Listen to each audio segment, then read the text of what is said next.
Guys don't put those pills that they get to the girls in the champagne bottles because they popping them in front of them. Combs faces 3 federal charges: racketeering conspiracy, sex trafficking by force, fraud, or coercion, and transportation to engage in prostitution. Combs has pleaded not guilty to those charges. In an unsealed indictment, prosecutors allege Combs, quote, abused, threatened, and coerced women and others around him. But he said he woke up and Diddy told him he had him. He said he went, he filed a report, but they threw it up under the cops swept it up under the rug and everything like that. There's really no deal that the U.S. Attorney's Office can offer, and it's certainly not one that Diddy will accept. It would involve decades in federal prison. We're talking about mandatory minimum sentences of 10 years for both the drug charges. If you've been following the Diddy scandal in the past few months, you'll know that one of the craziest theories people have come up with is the fact that Diddy actually had secret tunnels under his Miami home to allow him to escape detection. While this is apparently false, there's a log list of other crimes that he's been proven guilty of. Let's start from the beginning. Back in March, 3 of Diddy's homes were raided as part of a federal investigation. At that point, we had no additional information apart from the fact that the operation was for a sex trafficking investigation. The time being, because Haley, you could see the perimeter has been set up in that neighborhood to keep just the public back from the work that's being done. And there you have the shot from Sky Fox. Again, these heavily armed vehicles right next to all those luxury cars. You already see a Porsche, a G-Wagon, so many luxury cars right there on that property. So it is a very differing juxtaposition there of what you're seeing. But look at this mansion here in Holmby Hills where the raid is taking place. Again, we don't know what exactly they're looking for, who they're looking for, but again, this could possibly be linked to a sex trafficking investigation involving rapper Sean Combs, the music executive. But as you heard from Haley right there, she believes, and she's been hearing, that we do not think that Sean Combs is on that property at home right now. He may be in New York as this raid is being conducted. But we do know from our reporting that over the course of the year already, just as early as March this year, there have been several lawsuits filed against Sean Combs. The raid left Diddy confused, with later reports showing the abysmal state of his home. New video, Diddy slowly pacing outside Miami's private jet facility at 3 p.m. yesterday via TMZ as Homeland Security raided mansions on both coasts. In after the raids, with rapper Forgiato Blow claiming that everyone in the music industry was like Diddy. He was just the one being exposed right now. This is similar to what Jaguar Wright said, calling Diddy the current time's acceptable monster. Right, you know this industry. You've seen the inside of this industry. When you saw this news break, what was your unvarnished opinion on what was going on? It's not surprising to me because he's just one of a million. They're all like this. The whole industry's like this. Is why I decided to change over. You know, at one time I did make degenerate music, and it started really changing my mind when I started coming for Trump. I told you it was about Trump being a boss. Trump had the women, he had the lifestyle. I started going to the rally. I saw all these little kids running up to me saying they love my music. And I'm like, man, they're really paying attention to what I'm rapping about. So maybe I should use my voice for the better. And that's what I did. But I wasn't surprised. I mean, that's what I'm trying to tell you. They let movies come out every single day. You're talking to someone that's been banned for rapping about positivity and rapping about our country and rapping about changing the youth. If I rapped about the old stuff I rapped about, I'd be promoted. They'd be loved. You know, I had all my social medias then. I had YouTubes then. I had all this stuff. So it's just the culture's being controlled by Hollywood. And there's bigger ups. Diddy's just a fall guy for something that he did wrong. Why does Puffy, why now? Why? Because he's the acceptable monster. And this time, like R. Kelly was the last time I sat on this couch. So who's next? Y'all don't see the lineup? Jay-Z is setting Diddy up. Jaguar also revealed that the agents involved in the raids were not informed who they were raiding to avoid any tip-offs. Still, people think somebody warned him and that he either used the alleged secret tunnels to escape or left the house earlier. 3 states working in tandem, and they did not tell the officers who they were raiding. They went in tactical as they were instructed to. They didn't know they was raiding Diddy's house. The higher-ups didn't tell anybody because they knew, with Diddy being a Fed informant, that he had people in the force and they wanted to make sure that went through legit. So they ain't tell nobody whose houses they was going to. That's why you see the guns. The cops didn't know that it was Diddy's house over there in Beverly Hills around the corner from the Playboy Mansion. They didn't know until they seen the kids. Moving on to why the secret tunnels might have been necessary for Diddy, it all relates to his infamous freak-offs and what went on during them. We all know at this point that these parties were so much more sinister than we thought. Gene Deal recounted one way people at the parties made sure they were able to drug the girls that attended them. Guys don't put those pills that they get to the girls in the champagne bottles because they popping them in front of them. Most of those girls, especially if they like mixed drinks, you understand, they see the bottles when they open them and they trying to keep their eyes on because they don't want to get no kind of drugs put in their system. But what they don't understand is in the orange juice and it's in the cranberry juice. They didn't put the pills and the stuff in there, the roofies, the ecstasy, the E's, all whatever they put it in the juice. Now, those girls who like the mixed drinks, you understand what I'm saying? They're gonna pour their own sexual act because they don't understand it ain't in the bottles, it's in the juice. Those guys, they learn that and they put it to those girls who don't know no better.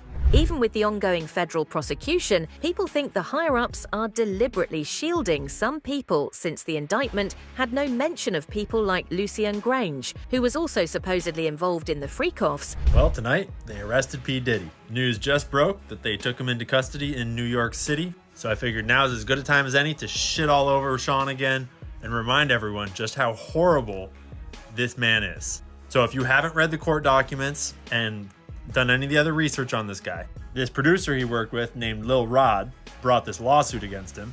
Rodney Jones v. Sean Combs, alleging RICO allegation, which is like organized crime. And he alleged that a member of this RICO organization was none other than the CEO of Universal Music Group, Lucian Grange. Universal Music Group produced 1/3 of the top 100 songs last year, including Taylor Swift. Quote, while living and traveling with Mr. Combs, Mr. Jones discovered that Combs had hidden cameras in every room of his homes. Mr. Jones believed that Mr. Combs had recordings of defendants Lucian Charles Grange, Ethiopia Haber, as well as other celebrities, music label executives, politicians, and athletes. But of course, that doesn't mean they're doing nothing. They seem to have gathered tangible evidence of what victims were subjected to during freak-offs against their will. Combs abused and exploited women and other people for years, and in a variety of ways. As alleged, Combs used force, threats of force, and coercion to cause victims to engage in extended sexual performances, male commercial sex workers, some of whom he transported or caused to be transported over state lines. Combs allegedly planned and controlled the sex performances, which he called freak-offs, and he often electronically recorded them. The freak-offs sometimes lasted days at a time, involved multiple commercial sex workers, and often involved a variety of narcotics, such as ketamine, ecstasy, and GHB, which Combs distributed to the victims to keep them obedient and compliant. As alleged, when Combs didn't get his way, he was violent, and subjected victims to physical, emotional, and verbal abuse so that they would participate in the freak-offs, and that Combs hit, kicked, threw objects at, and dragged victims, at times by their hair. On one occasion in March of 2016, that conduct was captured on video and later reported in the media.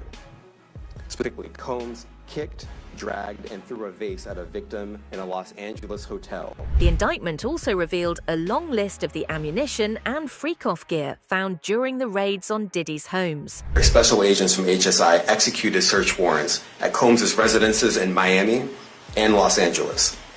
They also executed a warrant for Combs' electronic devices. During those searches, agents seized evidence of the crimes charged in this indictment. They seized firearms and ammunition, including 3 defaced AR-15s and a large capacity drum magazine. They also seized evidence of the freak-offs, electronic devices that contained images and videos of the freak-offs with multiple victims. And they seized cases and cases of the kinds of personal lubricant and baby oil that Combs' staff allegedly used to stock hotel rooms for the freak-offs. More than 1,000 bottles altogether. KY, stop going up. Here are some of the items that we recovered during the searches.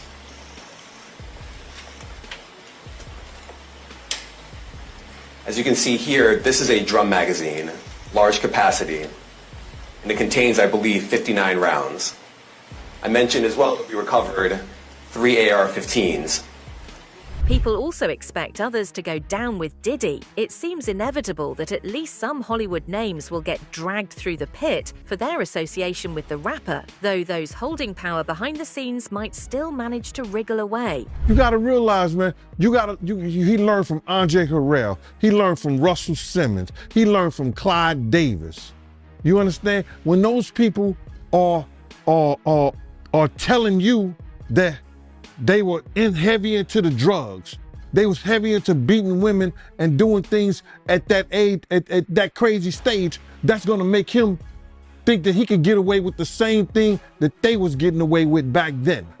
You understand? The things that he was saying, you know, the touchy-feely between two men and all that stuff like that, man. All that, he learned that from them dudes. When I told y'all the story, when me and my man went up to Russell Simmons and he had a house and he had a man in bikini drawers in his bedroom, in his bed. You understand? Bruh, this is that he learned. I'm assuming he learned it from them.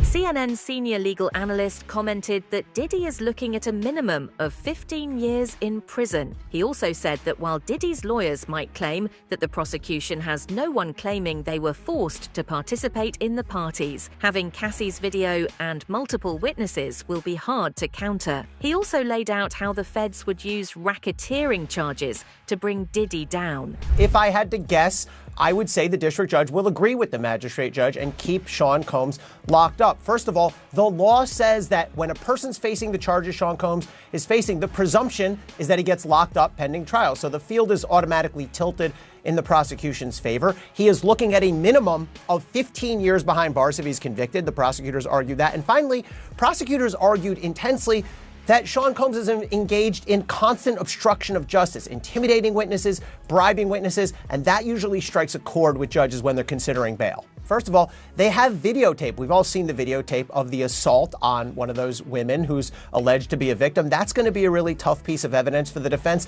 And if you look beyond the indictment, there was a companion document filed today that says that prosecutors have talked to and plan to call dozens of victims and witnesses. So even if the defense can discredit 1 or 2 or 3, they're going to have to deal with dozens of victims pointing the finger at Sean Combs. Quite effectively, I think. What prosecutors have done here is allege that Sean Combs was at the head of an organization, a racketeering organization, a criminal enterprise that committed multiple crimes that were connected to one another. And what that allows you to do as a prosecutor is to pour in evidence of all manner of crimes. And here prosecutors allege that Sean Combs committed this enterprise by committing assault, extortion, drug trafficking, with firearms offenses, with obstruction of justice. And so you end up as a prosecutor able to put this massive evidence of various types of crimes in front of a jury. So it's a lot for defense lawyers to respond to, and it really is an advantage for prosecutors if they can prove the core allegations. Meanwhile, as people look on to see how feds will counter the case, others are celebrating the start of justice being served to Diddy's victims. I want my perp walk. I'm feeling like Lil Wayne right now. I feel like I'm getting cheated. I want the perp walk. I want the twisty ties. I want him on the ground. I want people putting his head into the car. I want that. That's what they did to the kids. Yeah, there's never been an image of Diddy in handcuffs. No, we need that. We need that. I need that perp walk. So as I keep reaching out to victims, I can let them know it's safe to come outside. Should I You know what? I'm going to say it again. Because there might be some people who have never been through here to the blue couch. These niggas is wild.